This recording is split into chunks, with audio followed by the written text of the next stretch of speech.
आप थोड़े देर के लिए बधाई के अलावा श्रोता बन जाइए, कविता सुनिएगा। आदि कमलनाथ जी ने कहा और कुमार विश्वास जी ने उसे और रेखांकित किया कि मैं ना भाजपा का हूं, कुमार विश्वास ना भाजपा के हैं न कांग्रेस के हैं। ये कोई बड़ी बात नहीं है, अब वो आपके भी नहीं है। गलत कह रहा हूं? अब वो आपके भी नहीं है, गलत कह रहा हूं? अभी आप बहुत बढ़िया हुआ नहीं, जरा एक बार ताली बजा के सूचित करो। ये जरा छिंदवाड़ा ऐसा नहीं सुनता कभी सम्मेलन भाई साहब, आनंद लेना। और किनारे वाले भैया आप लोग भी, हाँ सुन रहे हो ना भैया, ये जिनको लोगों को कुर्सी मिली है भैया, आप लोगों भी मोबाइल में इन्वॉल्व लोग, मेरी एक बात सुनना, मैं बधाई दूंगा। मैंने बहुत कम नेता देखे, एक नेता का मैं जिक्र भी करूंगा, लाओ पीछे से लाओ।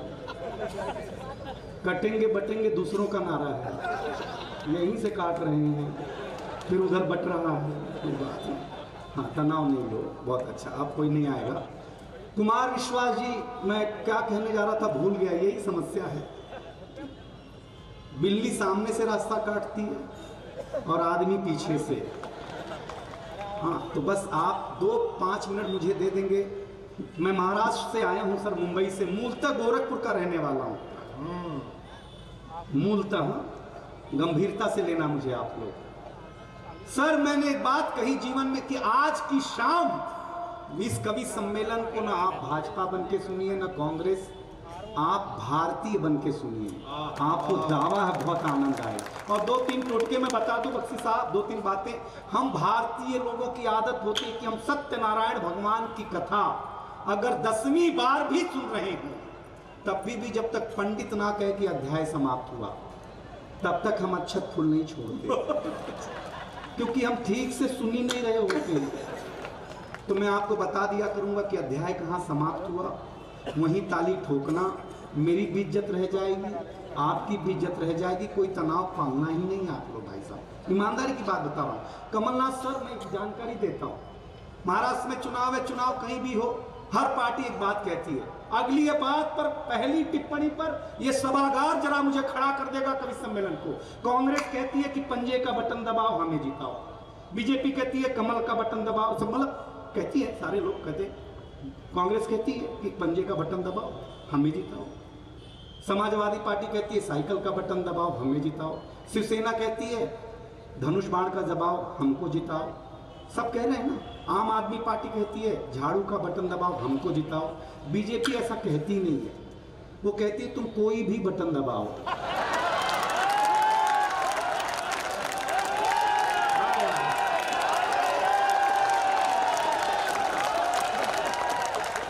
और आप जोरदार तालियां उठाओ। मैं गलत कह रहा हूं, कोई भी बटन दबाओ, जीतेंगे हम।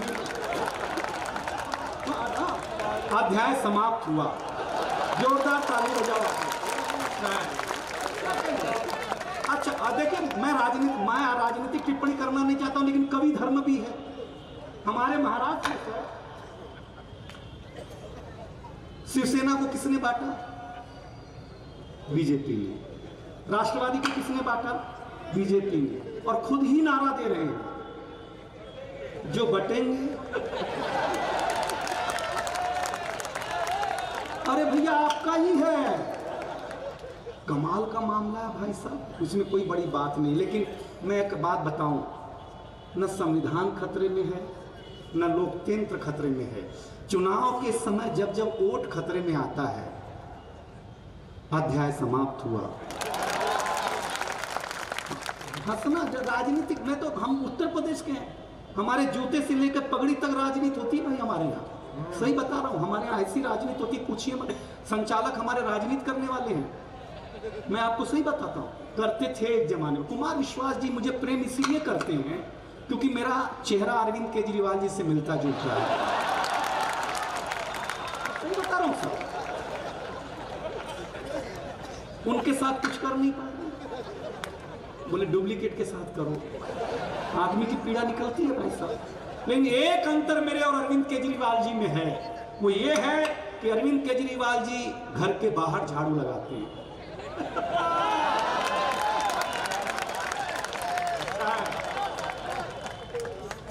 और कमलनाथ जी की ताली ने बताया कि घर में उनकी भी हालत ठीक नहीं है।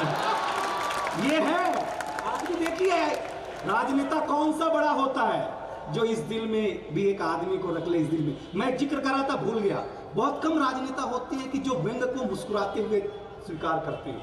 मैंने एक ऐसे आपके नेता देखे कमलनाथ जी को, और एक मैंने और नेता देखा छत्तीसगढ़ के भूपेश बघेल जी। उन्होंने कुमार विश्वास जी के सामने मेरे व्यंगों को जिस सजग भाव से स्वीकार किया, मुझे लगा कि राजनीति जब जब व्यंग को इस तरीके से स्वीकार करेगी तब तब राजनीतिक कद हमेशा उस आदमी का बड़ा होता जाएगा। ये मैं दावे से कह करके जा रहा हूं आप लोगों के सामने। अभी भी आप मेरे लायक हुए नहीं हो, मैं आपको कर लूंगा, कोई टेंशन लेना नहीं। मैं बहुत ढंग का आई भैया। हमारे गोरखपुर में अगर कोई आदमी जेब में हाथ डाल के आए तो समझ लेना कट्टा ही निकलेगा।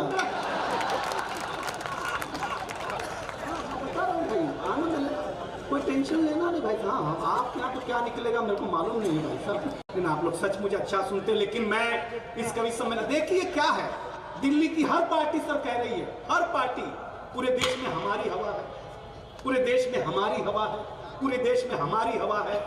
और प्रदूषण विभाग कह रहा है कि हवा बहुत जहरीली है।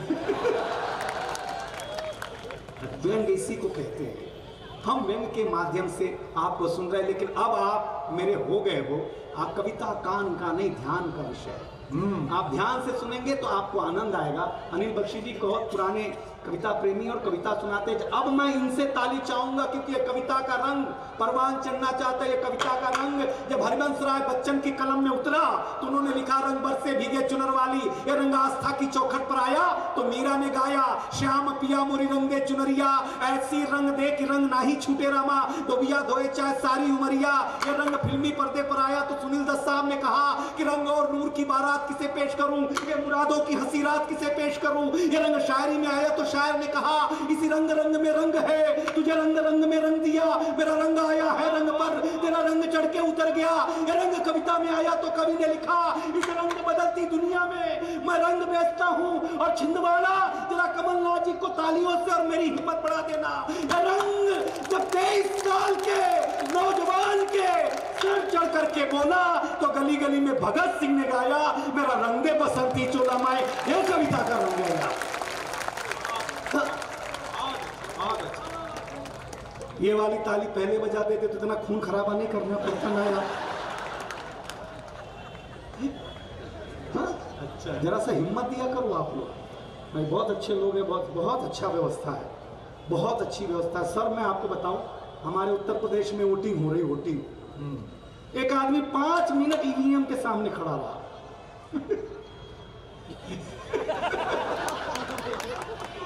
ये मुझे ईवीएम ही समझ रहे हैं, दबाना चाहते हैं मुझको। हाँ सर, ईवीएम के सामने 5 मिनट सर मुख्यमंत्री साहब खड़ा रहा। तो ये पोलिंग बूथ ऑफिसर ने डांटा, तुमको समझ में नहीं आता किसको वोट देना, इतना लंबा लाइन है वोटिंग का, वोट दो और आगे निकलो। उसने कहा मुझे पता है। तो बोले क्यों 5 मिनट से क्यों खड़े हो? बोले यार एक बात याद नहीं आ रही है कि शाम को 500 रुपया और दारू की बोतल कौन दे के गया। अध्याय समाप्त हुआ।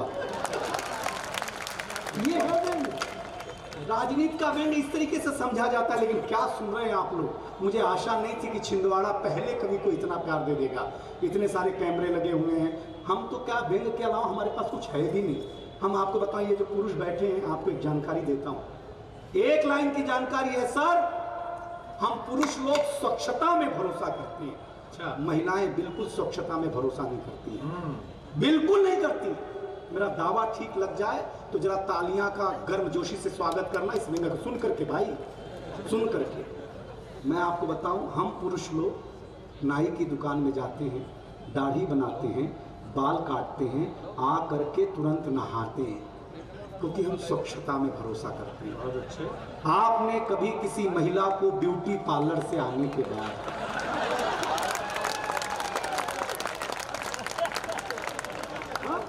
अगर मुंह धोते हुए भी देखा हो? अध्याय समाप्त हुआ।